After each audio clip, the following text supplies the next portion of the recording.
The name alone conjures images of chivalrous knights, a wise king and a mythical court. Camelot. For centuries, it has stood as the pinnacle of Arthurian legend, a shimmering ideal of justice and honor. But was it ever more than a story? Did this legendary city truly exist, hidden somewhere in the mists of history? The quest for the real Camelot has captivated historians and archaeologists for generations. The literary tradition, from Chrétien de Troyes to Sir Thomas Malory, paints a vivid picture, but offers little in the way of concrete directions. These tales, while magnificent, are products of their time, filled with poetic license and symbolic meaning. The question we must ask is, can we peel back the layers of myth to find the historical truth beneath? Our journey begins not in a shining castle, but in the rugged landscapes of post-Roman Britain. This was a time of chaos and conflict, a far cry from the glittering court of legend. The King Arthur of history, if he existed, was likely a warlord or a chieftain, a defender of the Romano-British against the invading Anglo-Saxons. His stronghold would not have been a grand fortress, but a fortified hillfort, a caer in Welsh. One of the most compelling candidates for the historical Camelot is Cadbury Castle in Somerset. This massive Iron Age hill-fort, refortified in the 6th century, fits the historical context perfectly. Archaeological excavations in the 1960s unearthed evidence of a high-status feasting hall and a large-scale defensive structure from this exact period. The finds suggest a powerful leader, a figure of significance, could have presided here. But Cadbury is not the only contender. The name Camelot itself is a mystery. Some scholars point to the Roman town of Camelodunum, modern-day Colchester, as a possible origin. Others argue for Winchester, the ancient capital of Wessex, where a round table was later hung. Then there's the romantic claim for Tintagel in Cornwall, the supposed birthplace of Arthur. Each site carries a piece of the puzzle, a tantalizing clue that connects myth to geography. The truth, perhaps, lies not in a single location, but in a tapestry of history and folklore. The legend of Camelot evolved over centuries, each generation adding a new thread, transforming a rugged stronghold into a shining ideal. The Camelot of our imagination is a composite, a reflection of our desire for a golden age, a perfect society. It is the place where the imperfect world of history meets the impossible dream of legend. So, did Camelot exist? In the literal sense, as a shining city with a name on a map, probably not. But as a symbol, as a place in our collective imagination, it is very real. It exists in the misty hills of Britain, in the tales passed down through time, and in the enduring belief that even in the darkest of times, there can be a place of honor, courage, and hope. A place called Camelot. We established that the mythical Camelot of legend is likely a romanticized version of a real-world place. A fortified stronghold, not a fairy tale castle. The most promising candidate for this historical heart of Arthur's kingdom is Cadbury Castle in Somerset, England. This wasn't a castle in the modern sense, but a powerful Iron Age hill fort, repurposed and revitalized at a crucial moment in history. Today we'll dig deeper, literally, into the archaeological evidence unearthed here. What secrets do these ancient hills hold, and what do they tell us about the real King Arthur? The pivotal period for Cadbury was the late 5th and early 6th centuries. This was the era of Britain's great anarchy. Roman rule had collapsed a century earlier, leaving a power vacuum. The Romano-British, the descendants of the Celtic Britons who had adopted Roman culture, were now on their own, facing relentless attacks from invading Anglo-Saxons from the east. It's in this turbulent world that the figure of Arthur, a leader who could unite the Britons and halt the Saxon advance, finds his historical context. He wasn't a king of a unified realm, but a warlord, a military commander known as a dux bellorum or leader of battles. The archaeological excavations led by archaeologist Leslie Alcock in the 1960s were groundbreaking. They revealed that in this exact period, Cadbury Castle was refortified on a massive scale. The original Iron Age earthworks were capped with a new timber and stone rampart. They also discovered a large timber hall, some 63 feet long. This wasn't a barn or a barracks. Its size and location indicated it was a high-status building. This was likely a feasting hall, the heart of the settlement, a place where the warlord would have held court, dispensed justice, and shared meals with his warriors. It was the functional, real-world equivalent of the Round Table's hall. The artifacts found at Cadbury tell an even more compelling story. Alcock's team found pieces of fine, imported Mediterranean pottery, as well as glass shards from wine vessels. This is a crucial detail. In post-Roman Britain, long-distance trade had largely ceased. The presence of these luxury items, imported from as far away as the eastern Mediterranean, suggests that the leader at Cadbury had wealth, status, and connections. This wasn't just a tribal chieftain. This was a powerful figure who could command a network of trade routes. The evidence aligns perfectly with the idea of a significant military commander. It paints a picture of a prosperous and powerful court in the midst of a crumbling world. For many, the evidence from Cadbury is the strongest link we have to a historical King Arthur. The site's refortification and its high status finds fit the historical context of a powerful leader emerging to push back the Anglo-Saxon invaders. It's no wonder that local folklore has long associated the site with King Arthur. The truth, perhaps, is even more compelling than the legend. But Cadbury is not the only contender. In our next episode, we'll move north, to a place where myth and archaeology are forever intertwined, the dramatic, windswept cliffs of Tintagel. We've explored the archaeological evidence at Cadbury Castle, a site that strongly suggests a historical King Arthur was a powerful warlord. But the quest for Camelot has never been solely about logic. It's also about romance and the raw power of legend. No place in Britain embodies this more than Tintagel. Perched on the wild, windswept coast of Cornwall, this site is inextricably linked to the Arthurian myth, not as his capital but as his birthplace. Today we'll delve into the history and archaeology of this dramatic headland to see if the romantic stories hold any historical truth. The link between Arthur and Tintagel was forged by the Welsh cleric Geoffrey of Monmouth in his 12th century masterpiece, Historia Regum Britanniae. He was the one who added the dramatic backstory. Arthur was conceived at Tintagel through a magical deception. His father, King Uther Pendragon, desired Igraine, the wife of the Duke of Cornwall, who lived in a fortress on this very site. With the help of the wizard Merlin, Uther was magically disguised as the Duke and thus, Arthur was conceived. This fantastical tale transformed Tintagel from a mere coastal fort into a cornerstone of the Arthurian myth. But what was the real Tintagel like? The castle ruins we see today are from the 13th century, built by Richard, Earl of Cornwall, specifically to capitalize on the popular Arthurian legend. However, archaeological excavations have revealed something far older and more significant beneath the medieval stonework. In the 5th and 6th centuries, the very period Arthur is believed to have lived, Tintagel was a high-status settlement. Excavations in the 1980s and again in the 2010s uncovered the remains of numerous timber buildings and a large quantity of imported pottery from the Mediterranean and North Africa. This pottery was for transporting wine and olive oil. The discovery of these imported luxuries is crucial. Just like at Cadbury, their presence indicates that Tintagel was not an isolated, insignificant settlement. It was part of a thriving maritime trade network that connected post-Roman Britain with the Mediterranean world. Someone of great wealth and power was living here, able to command these long-distance trade routes. This aligns perfectly with the idea of a powerful chieftain. In 1998, a remarkable discovery was made, a stone with a Latin inscription that reads in part, Pater, Coli, Filius, Artiu, which has been translated as Father, Son of the Acolis, of Artus. While not a direct reference to King Arthur, the name Artus is a powerful link and suggests that a figure with a similar name was present in the area at this time. The evidence from Tintagel, therefore, points to a historical reality that is just as compelling as the myth.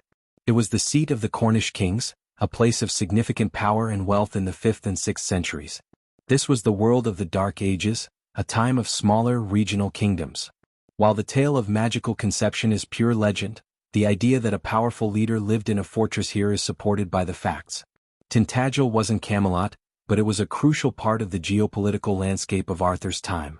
It was the home of a regional king who would have been either a rival or an ally to a figure like Arthur. So, while Tintagel may not have been the seat of the Round Table, its archaeological finds and its powerful connection to the myth make it an essential part of our quest. It shows how a historical reality, a powerful coastal trading center, was transformed by a single writer into one of the most romantic settings in all of literature. But what about the other contenders? In our next episode, we'll move from the remote coast to the heart of what was once Roman Britain, to a site that was once a magnificent Roman city, Wroxeter.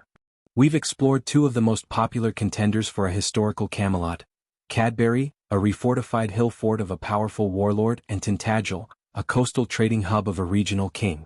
But what about the heart of Roman Britain itself? The cities, once the lifeblood of the province, were largely abandoned after the Roman legions left. Yet, one city in particular seems to have defied this fate. Located in Shropshire, the Roman city of Viraconium Cornoviorum, modern-day Wroxeter, stands as a testament to the resilience of Romano-British culture. Could this be the true inspiration for the legendary court? Unlike most Roman towns which were either abandoned or sacked, Wroxeter's story is one of surprising continuity. As the Roman Empire crumbled, the city didn't die, it simply changed. Archaeological evidence suggests that a number of its grand public buildings, including the massive bath complex, were carefully dismantled and reused. The city's inhabitants, rather than fleeing, adapted. The Grand Forum was no longer the center of political life, but people continued to live and work here, a ghost of its former glory. This makes Wroxeter a unique contender, as it represents a continuity of Roman order in a time of chaos.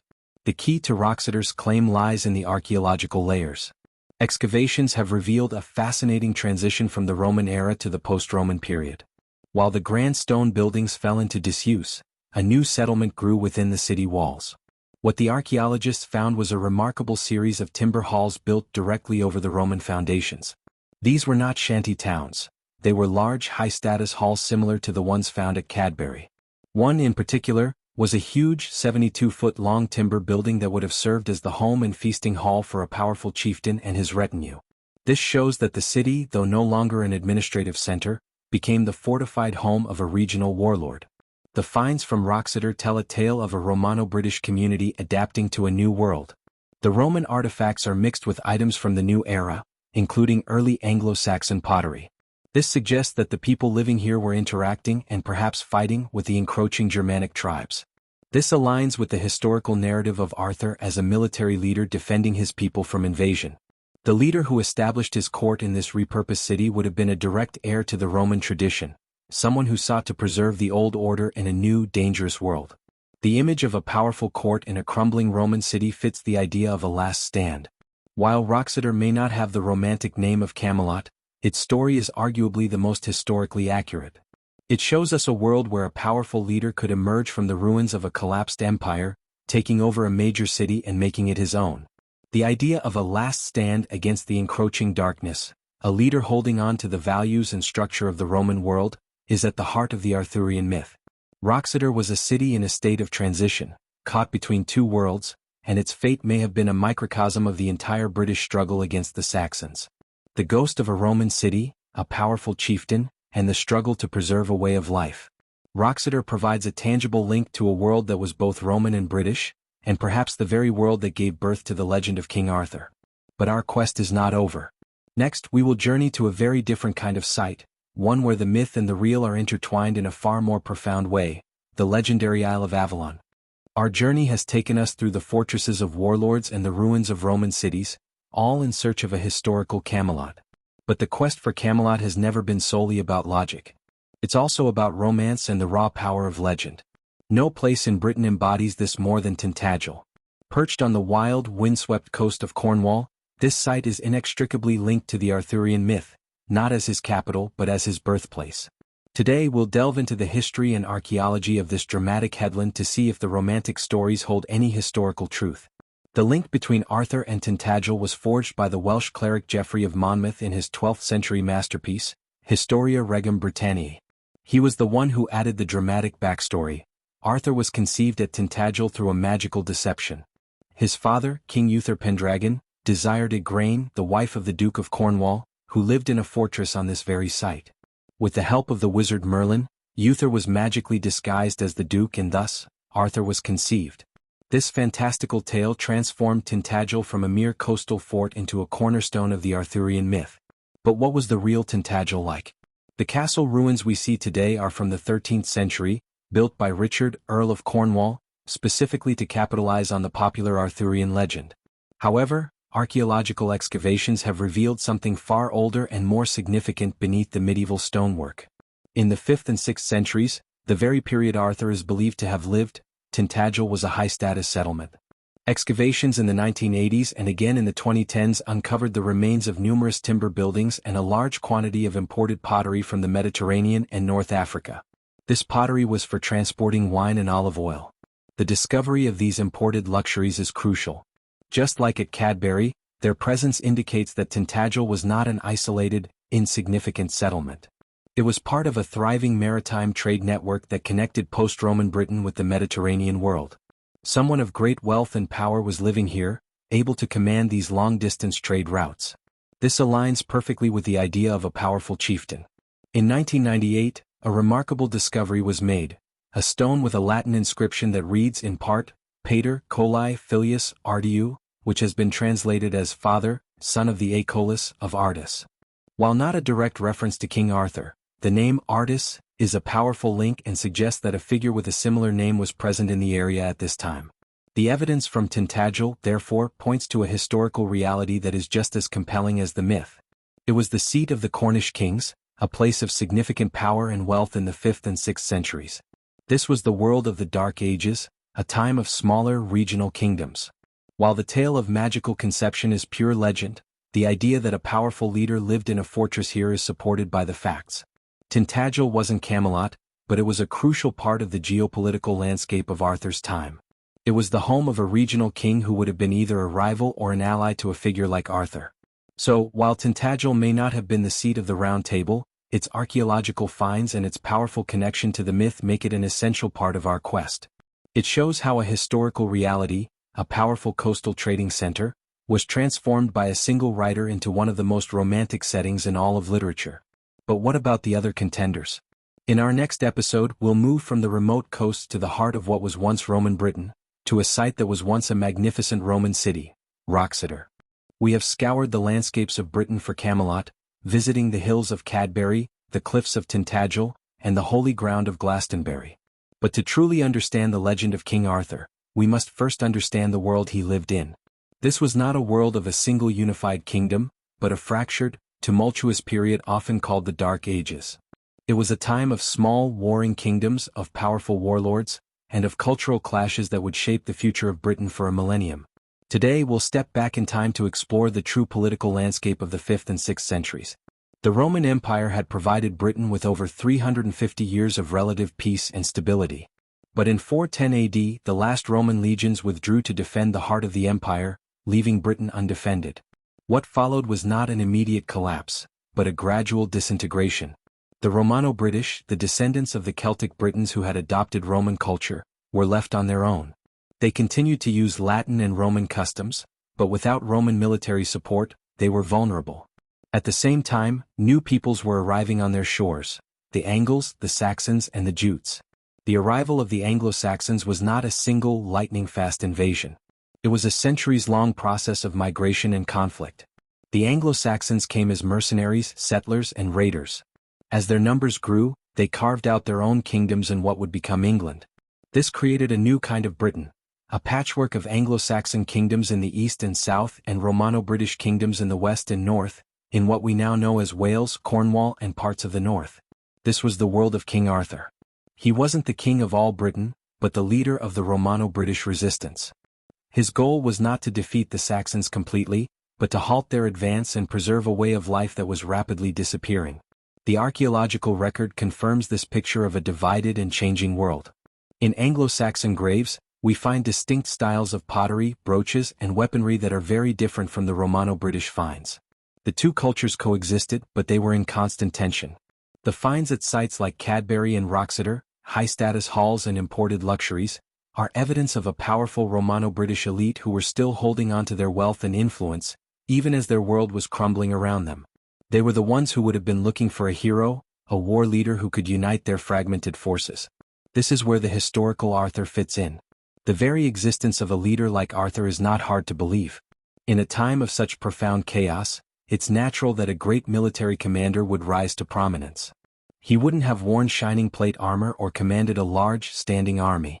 His troops would have been a mix of loyal followers and conscripted local forces. But he would have been a figure of immense importance, someone who could secure a period of peace for his people. The Welsh chronicles mention a series of battles fought by a leader named Arthur, culminating in the Battle of Badon Hill, a decisive victory that is said to have halted the Saxon advance for a generation.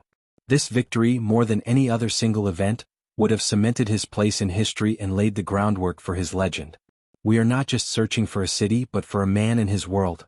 The Dark Ages were not a time of total darkness, but a crucible where a new nation was forged from the remnants of an old one. It was a world that needed a hero, and in the figure of Arthur, it found one. But what about the other characters? The knights, the Round Table, the quest for the Holy Grail? In our next episode, we will explore the literary origins of these iconic elements and see how a simple war leader became a king of kings. We've seen how French poets and English printers transformed a historical figure into a king of chivalry. But before there was Camelot, before there was the Round Table or the Holy Grail, there was the Real Arthur. Not the king of legend, but a hero remembered in the ancient lore of the Celtic peoples. To find the earliest traces of the man, we must turn to the oldest surviving texts, the poems, annals, and chronicles of Wales. Today we will explore the literary transformation of Arthur, a story not of archaeology, but of poetry, politics, and romance.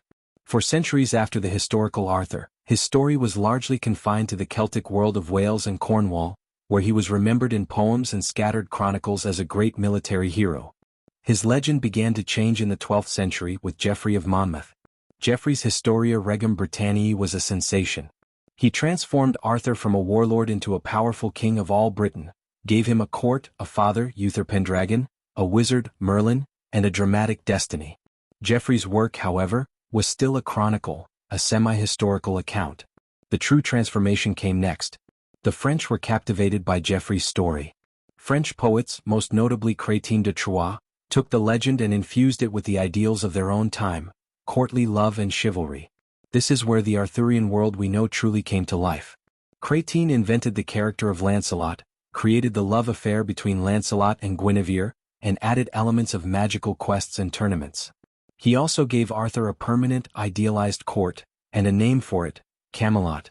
The Round Table, too, was a French invention, symbolizing equality among the knights. These writers weren't trying to record history, they were creating romances for a high-status audience. They used the historical figure of Arthur as a canvas upon which to paint their own cultural ideals. As the legend continued to evolve, so did its purpose. In the 13th century, Cistercian monks added a new religious dimension to the tales, the quest for the Holy Grail. This transformed the knights from mere adventurers into spiritual seekers.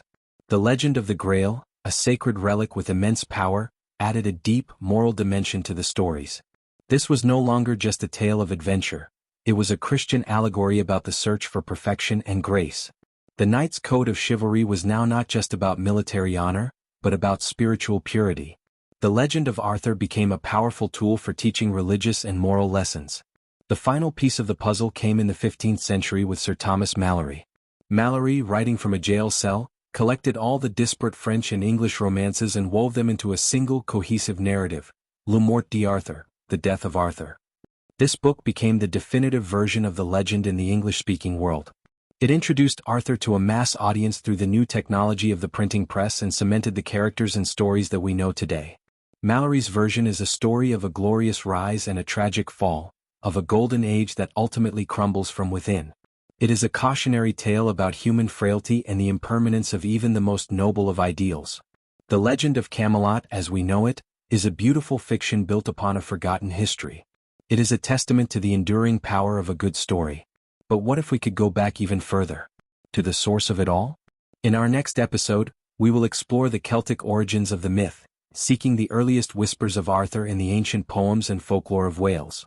We've seen how French poets and English printers transformed a historical figure into a king of chivalry. But before there was Camelot, before there was the Round Table or the Holy Grail, there was the Real Arthur.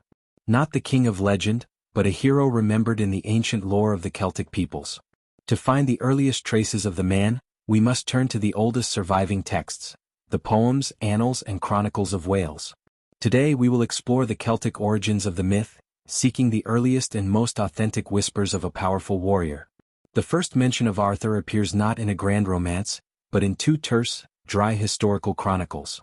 The first is the 9th century Historia Brittonum, the history of the Britons, which lists a series of 12 battles fought by a war leader named Arthur. It describes him as a dux bellorum, a leader of battles, rather than a king, and credits him with a major victory at Badon Hill, where he is said to have slain 960 men in a single charge.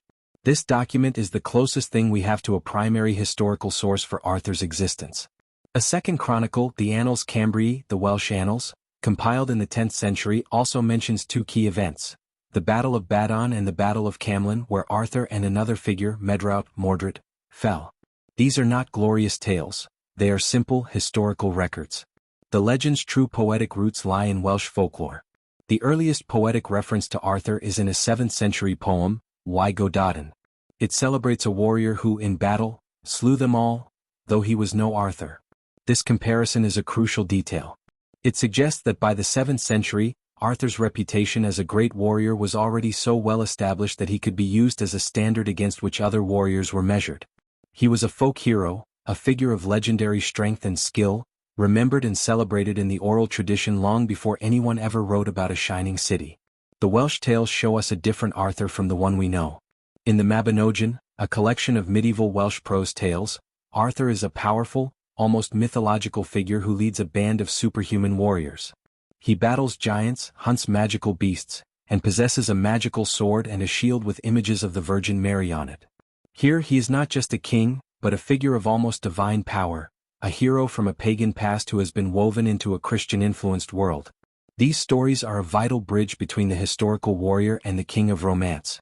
They show us how a real person's fame could be embellished with fantastic details over centuries of oral tradition. The Celtic roots of the Arthurian legend are a powerful reminder that the myth is not just an English story. It is a Welsh story, a Cornish story, and a story that belongs to the ancient peoples of Britain. Arthur, in these early tales, is a symbol of Celtic defiance and a champion against foreign invaders. The fact that the story survived for centuries in the Welsh language, only to be later retold and reinvented by others, is a testament to its enduring power. It shows us that the core of the legend, the idea of a great leader emerging from the chaos to save his people, is a universal human theme. We have traveled from the pages of French romances to the ancient poems of Wales. But who was the man who inspired all of this? In our next episode, we will bring all the evidence together to create a historical profile of the Real King Arthur. What did he look like? How did he fight? And what was his legacy? We've explored the physical contenders for Camelot and traced the myth's evolution from Welsh poems to French romances. But the core question remains, who was the Real Arthur?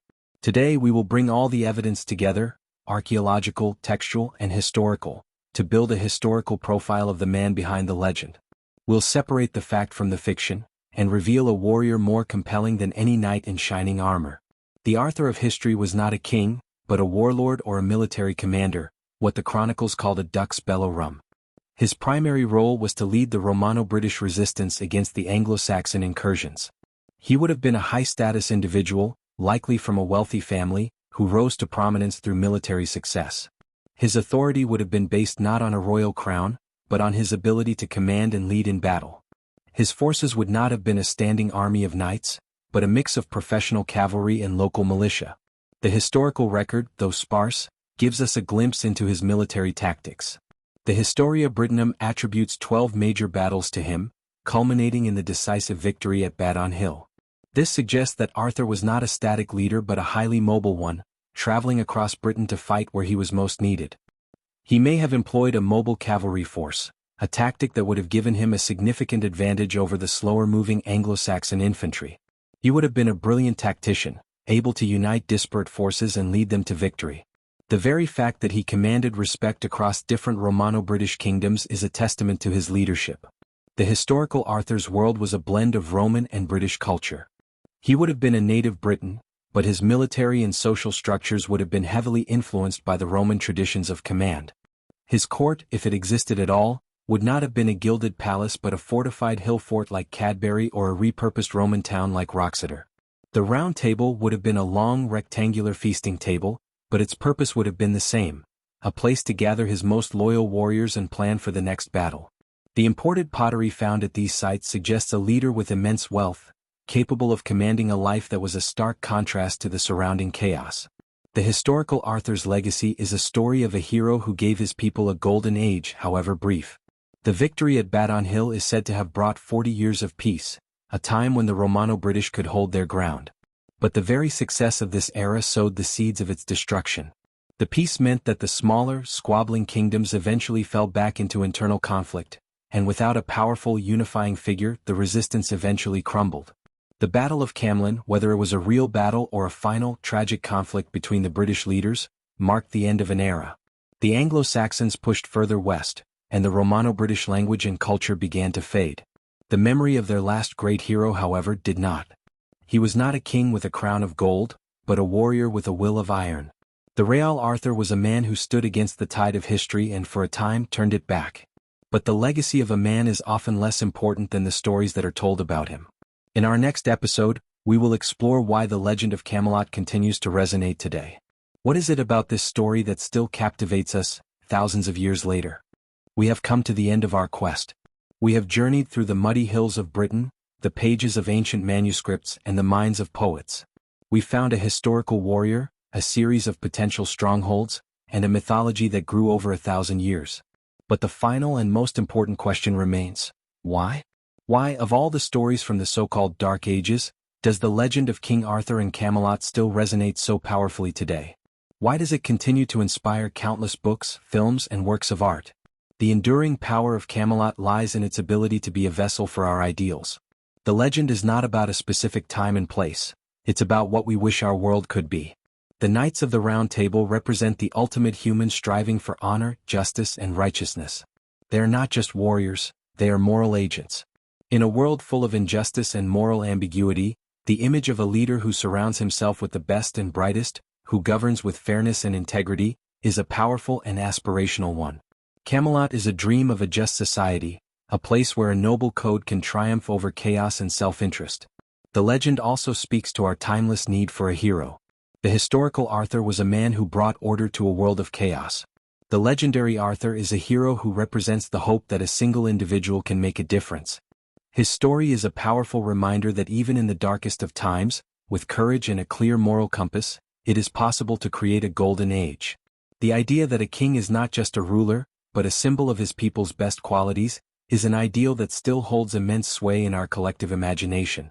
But Camelot is not just a story of triumph, it is a story of tragedy. The fall of Camelot is as important as its rise. The betrayal of Lancelot and Guinevere, the treachery of Mordred, and the final fatal battle at Camelot all serve as a cautionary tale. It tells us that even the most perfect of ideals can be undone by human weakness and jealousy. This duality, the vision of a perfect world and the tragic reality of its fall, makes the legend timeless. It is a story about the fragile nature of goodness and the constant struggle to maintain it. In the end, it doesn't matter whether a king named Arthur ever sat at a literal round table in a city called Camelot. The historical evidence provides a fascinating glimpse into a forgotten era, but the legend of Camelot is about something far more profound. It is a story that has been passed down and reshaped for centuries because it holds a mirror up to our own desires. It is a story about the search for an ideal, the cost of that pursuit, and the hope that even when it is lost, it can one day be found again. We began this journey with a simple question. Did Camelot really exist? The answer is both no and yes. No, it was not a shining city on a hill. But yes, it is very real. Our journey has taken us through the most compelling contenders for a historical Camelot, but the Arthurian legend is not confined to just a few sites. It is a story woven into the very fabric of Britain's landscape, with hundreds of locations claiming a connection to the king. From battlefields to burial mounds, from caves to lakes, Arthur's name is on the land itself. Today we'll embark on a geographical quest, exploring the less famous, but equally fascinating parts of the Arthurian landscape. In Geoffrey of Monmouth's account, the city of Caerleon in Wales serves as Arthur's magnificent court. Geoffrey describes it as a place of immense splendor, with a royal palace and a chapel, where Arthur holds his famous Pentecost court. The choice of Caerleon was deliberate. It was a former Roman legionary fortress and a major administrative center, so it made perfect sense as a royal capital. The ruins of the Roman amphitheater are still visible today, and some have speculated that it could have served as the model for the Round Table, where knights gathered for meetings or tournaments. The legend also stretches far into the north of Britain, to a region once known as the Old North. This was a Brittonic-speaking area that was fiercely independent. The tales link Arthur to places like Loch Katrine in Scotland, said to be the home of the Lady of the Lake. The name Arthur's Seat, a prominent hill in the heart of Edinburgh, also bears his name. This geographical spread is evidence of how Arthur's fame transcended regional boundaries, with different Celtic peoples claiming him as their own hero. The legend wasn't static, it was a living story that adapted and grew with each passing generation. Many bodies of water are also associated with Arthur's legend. Dosmary Pool in Cornwall is one of the most famous. It is said to be the place where the knight Bedivere threw Excalibur back to the Lady of the Lake after the final battle. The pool's eerie stillness and remote location add to its mystique. The legend of Excalibur, which itself has two separate origins, one in the stone, one from the lake, shows how different threads of folklore were woven together to create a single, powerful narrative. These sites are not historical strongholds, but places of powerful symbolic importance. The legend of the Sleeping King is one of the most poignant aspects of the Arthurian myth. He is said to be sleeping in a cave with his knights and his dog, waiting for Britain's darkest hour to awaken and defend the realm. Numerous sites claim to be this cave, from the mountains of Wales to the hills of northern England. These sites are not about archaeology or history, they are about hope. They are a physical manifestation of a nation's desire for a hero to return. This speaks to a deep human need for an ultimate defender, a figure who can restore order and justice when all seems lost. The search for Camelot is a geographical pilgrimage. It is a journey through a landscape that is both real and imaginary. Each site, whether it holds a historical secret or a mythological story, adds to the tapestry of the legend. In our next episode, we will move from the geography of the myth to the people who created it. We will explore the role of medieval monks and chroniclers in shaping the legend for their own purposes. We have scoured the landscapes and the history books for a glimpse of the real King Arthur. But for centuries, the legend was kept alive not by kings and warriors, but by a different kind of guardian, the chroniclers. These men, often monks and scholars, were the keepers of knowledge in the early Middle Ages. They had their own agendas, their own beliefs, and their own reasons for writing about a long-dead hero. Today we'll delve into the sacred and secular halls where the Arthurian myth was not just preserved, but profoundly shaped. The medieval world was one obsessed with lineage and legitimacy. For a newly crowned monarch, a glorious, ancient past was a powerful tool for justifying their rule. Monks who wrote chronicles often served as propagandists for their patrons. The story of King Arthur, a powerful ruler who united the Britons, was a perfect vehicle. By connecting a modern king to Arthur's lineage, chroniclers could give their patrons an air of ancient, divinely ordained authority. The legend was a political instrument, used to establish a glorious history for the emerging nations of Britain. The church also played a crucial role in shaping the legend. The monks and clerics who wrote the stories were deeply devout men. They couldn't simply tell a tale of a pagan warrior. They had to Christianize it. They added elements that would inspire piety and moral conduct. The quest for the Holy Grail, the emphasis on virtues like mercy and forgiveness, and the idea of Arthur as a divinely chosen king were all added to the legend by these writers. They transformed a Celtic warrior into a Christian hero, a figure who was not just a symbol of national pride, but a beacon of religious faith. The most striking example of the church's influence is the case of Glastonbury Abbey. As we saw in a previous episode, the monks discovered the grave of King Arthur and Queen Guinevere in the 12th century. While we now believe this was a calculated forgery, its purpose was immense.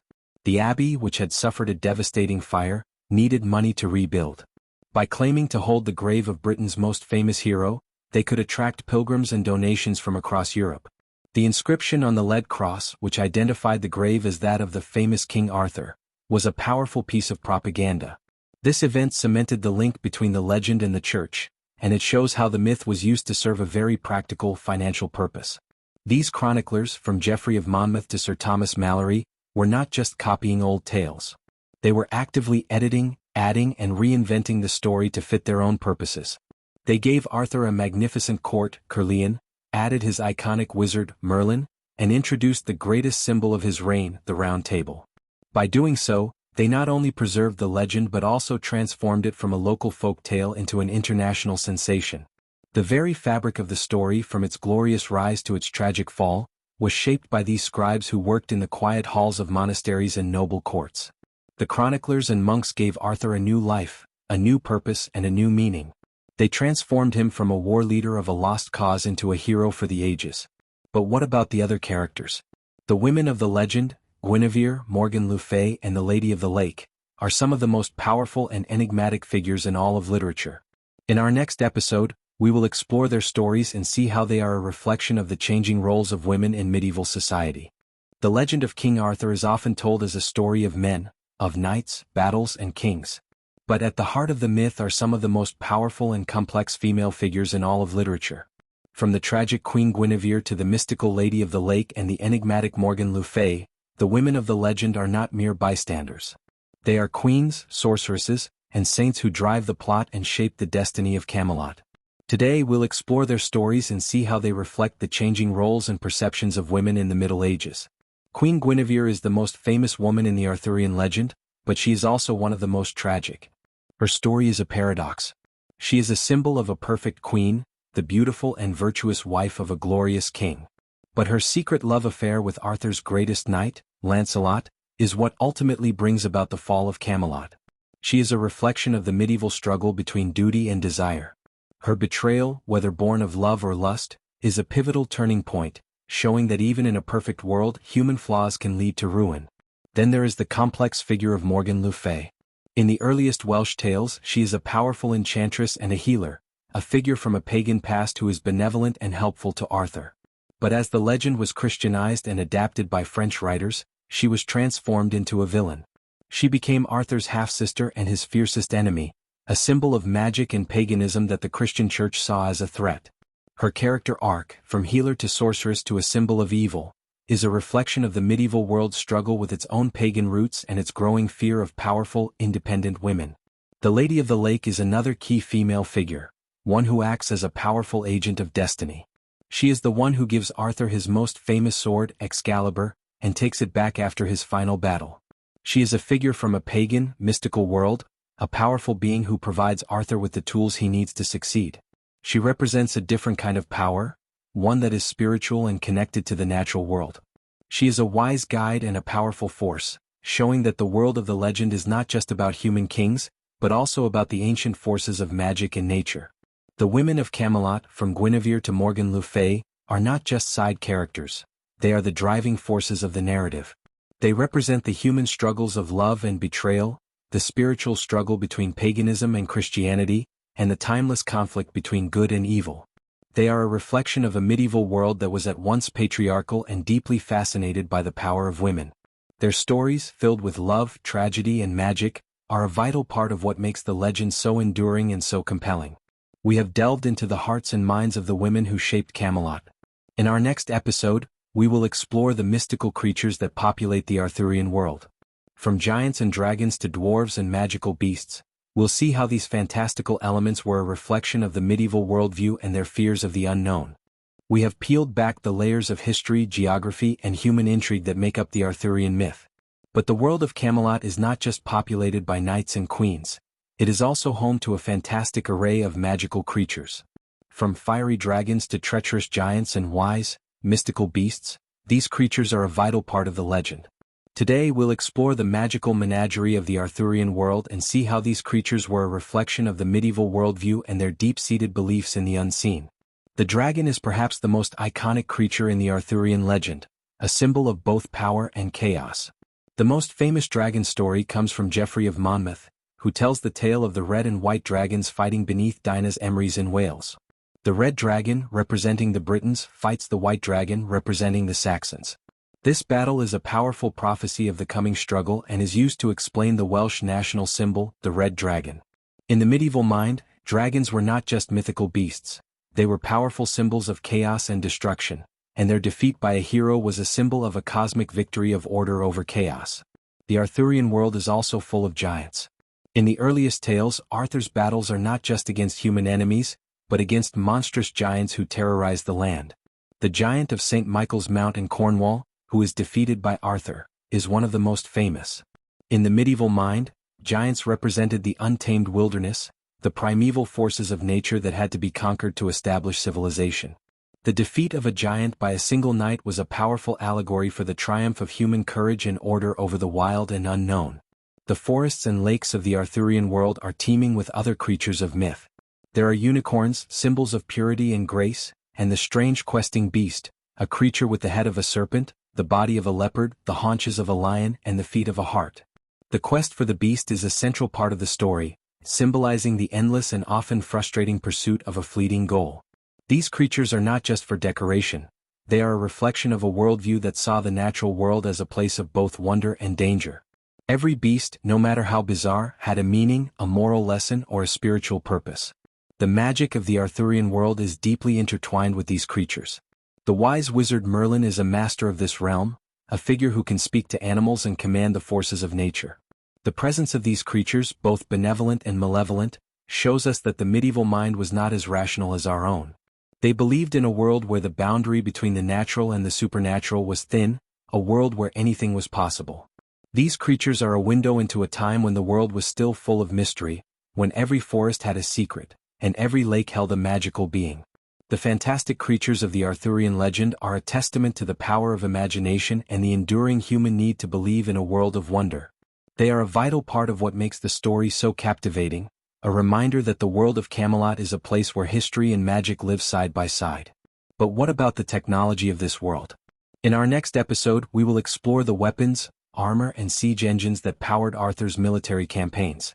The legend of Camelot is defined by its knights, and a knight is defined by his weapons. The gleaming swords and shining armor of romance are a far cry from the reality of the 5th and 6th centuries. To understand the world of a historical King Arthur, we must explore the tools of his trade. Today we'll delve into the forge of war, examining the weapons, armor, and military tactics that would have defined a warlord of the Dark Ages. The historical Arthur would not have worn the full plate armor of later medieval knights. Such armor would not be invented for another 800 years. Instead, he and his elite warriors would have likely worn chainmail or a simple leather tunic. Their helmets would have been of a Roman or Celtic design, and their shields would have been large and round, made of wood and leather with an iron boss at the center.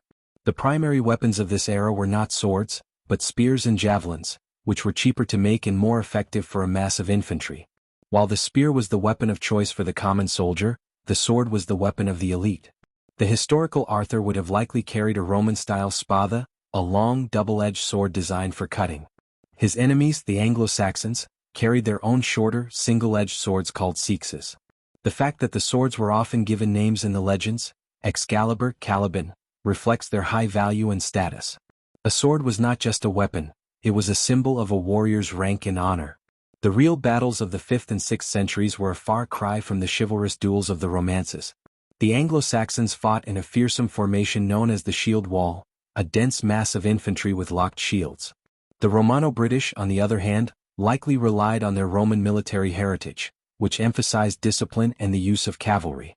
A historical Arthur would have been a master tactician, using a mobile cavalry force to outmaneuver the slow-moving Saxon infantry. His victory at Badon Hill, which is said to have been a major rout, suggests he was able to break this formidable shield wall. The legend also speaks of sieges and fortresses, but the reality was much different. There were no great stone castles with moats and drawbridges. The fortifications of Arthur's time were earthwork ramparts, timber palisades, and deep ditches. These were built and defended with simple tools, axes, shovels, and saws. The siege warfare of the Dark Ages was less about grand machines and more about simply surrounding an enemy and starving them out. The strength of a leader like Arthur was not in his ability to command a massive army, but in his ability to organize and supply his troops. The tools of Arthur's world were not magical swords or legendary armors, but the practical, often brutal, implements of war. They were a reflection of a time when survival was paramount, and a leader was judged not by his piety, but by his ability to lead his people to victory. But what about the other great legend of this time? The story of Merlin, the wise old wizard. In our next episode, we will explore the history and folklore behind the most iconic figure of the Arthurian myth. We have spoken of kings and queens, of knights and battles, but no figure looms larger over the Arthurian myth than the wise old wizard, Merlin. He is more than just a character. He is the architect of the entire legend. He prophesies Arthur's birth, guides him to the throne, and serves as his chief advisor. But who was the real Merlin? Today we will explore the history, folklore, and psychology behind the most iconic wizard in Western literature. The figure of Merlin, like Arthur, is a composite of different historical and mythological figures. The first written mention of him comes from Geoffrey of Monmouth in the 12th century, who drew inspiration from several sources. One of the most likely candidates is a Welsh bard named Myrddin Wlt, who lived in the 6th century. He was said to have gone mad after a great battle and fled into the forest, where he gained the gift of prophecy. Another source is the Roman figure Ambrosius Aurelianus, a military leader who, in some accounts, was also a seer. Geoffrey of Monmouth combined these figures, adding prophecies and a dramatic backstory, to create the Merlin we know today.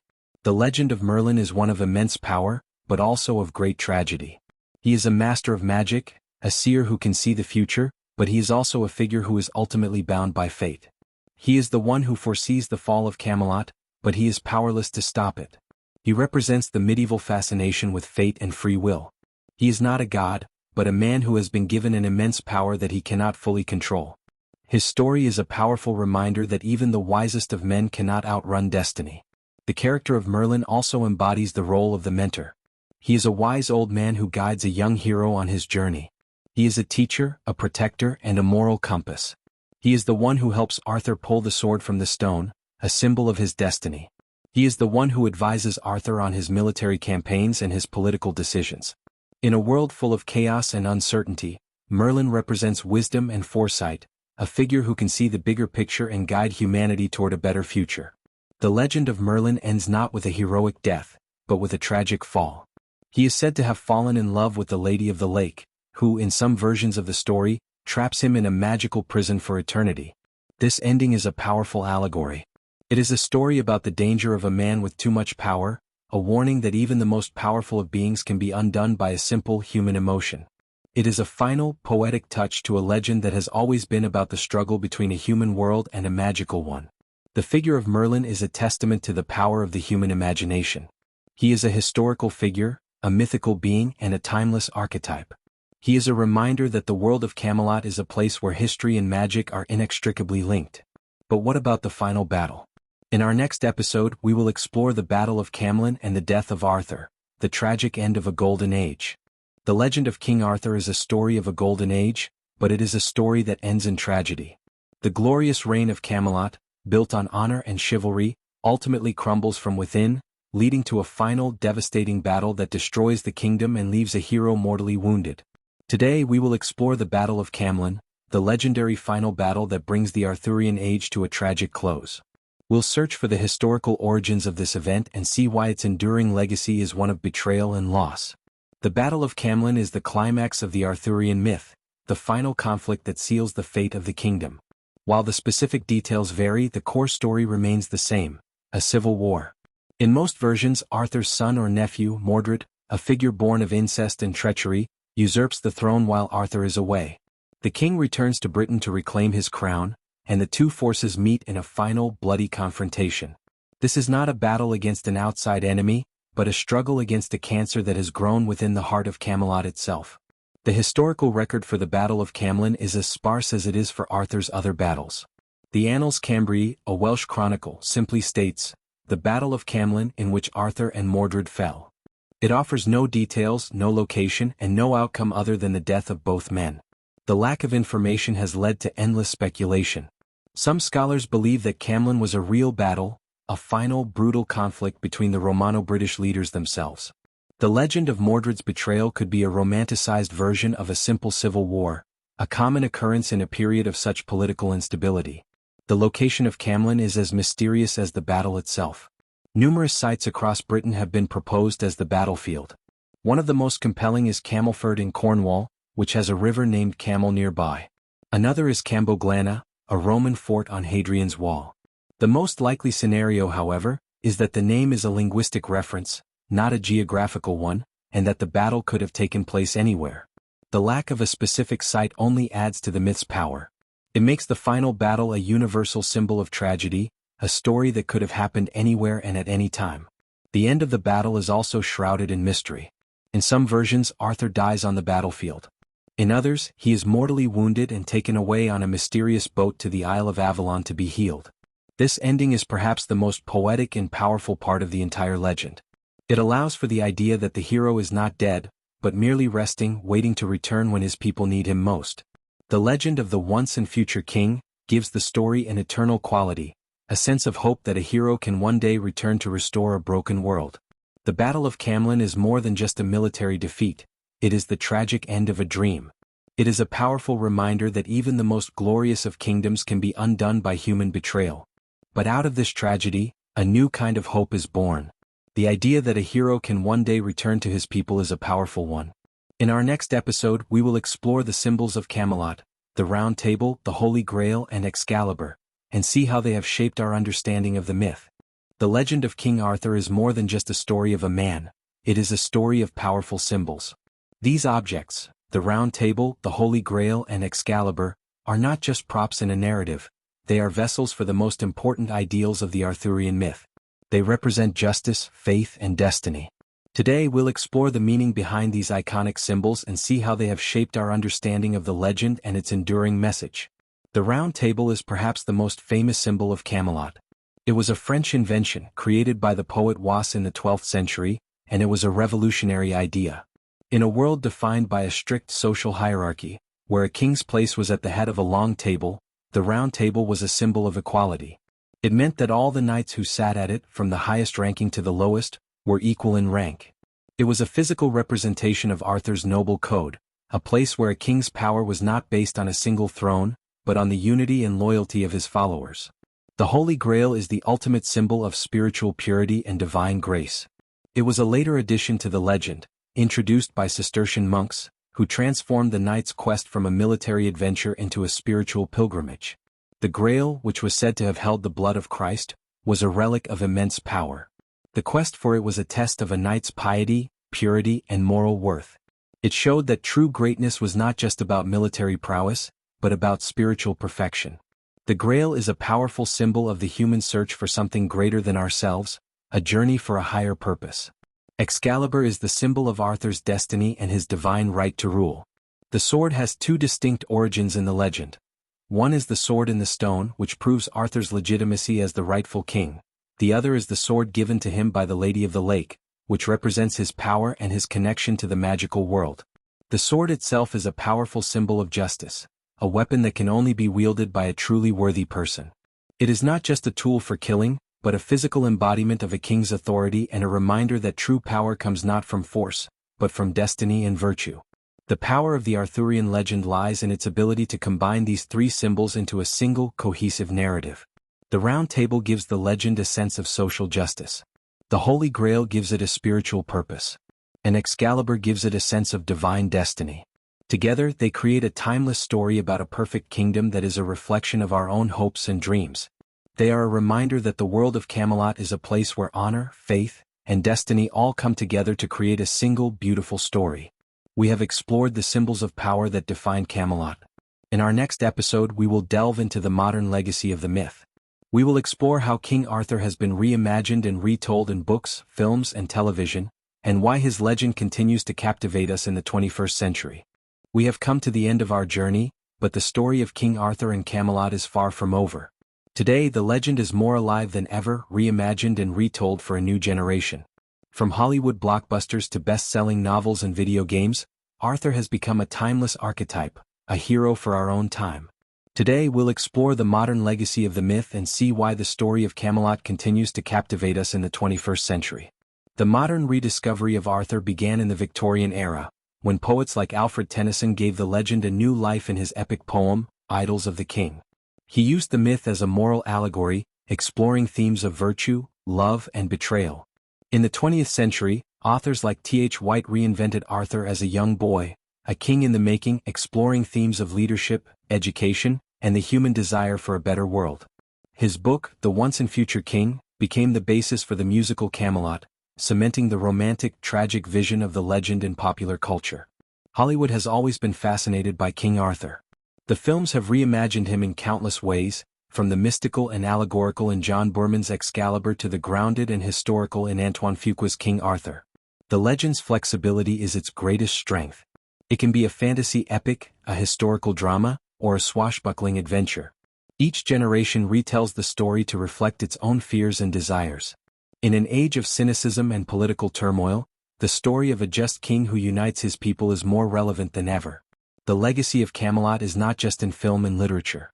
It has bled into our video games, our television shows, and our fantasy worlds. The image of a young hero on a quest, of a round table of companions, and of a world of magic and monsters is at the heart of countless modern stories. Arthur's tale is the blueprint for the hero's journey, a timeless narrative that continues to inspire storytellers across all media. The very idea of a quest for a magical object or a moral truth is a direct legacy of the Arthurian myth. In the end, it doesn't matter whether a king named Arthur ever sat at a literal round table in a city called Camelot. The historical evidence provides a fascinating glimpse into a forgotten era, but the legend of Camelot is about something far more profound. It is a story that has been passed down and reshaped for centuries because it holds a mirror up to our own desires. It is a story about the search for an ideal, the cost of that pursuit, and the hope that even when it is lost, it can one day be found again. We began this journey with a simple question. Did Camelot really exist? The answer is both no and yes. No, it was not a shining city on a hill. But yes, it is very real.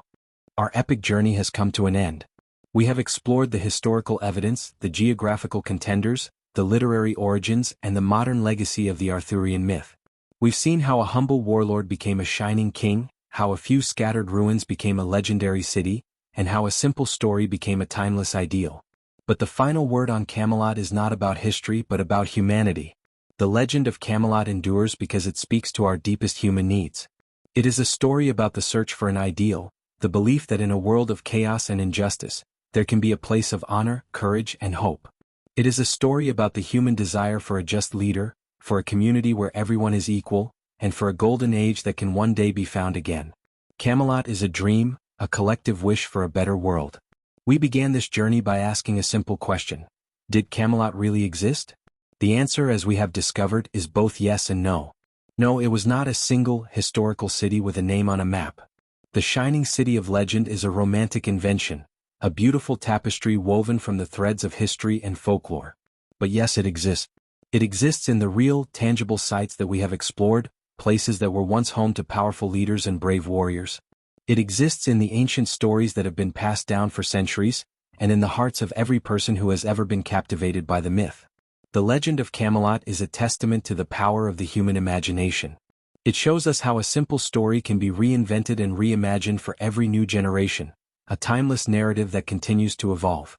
It is a powerful reminder that our past is not a static thing, but a living story that we can continue to tell and reshape.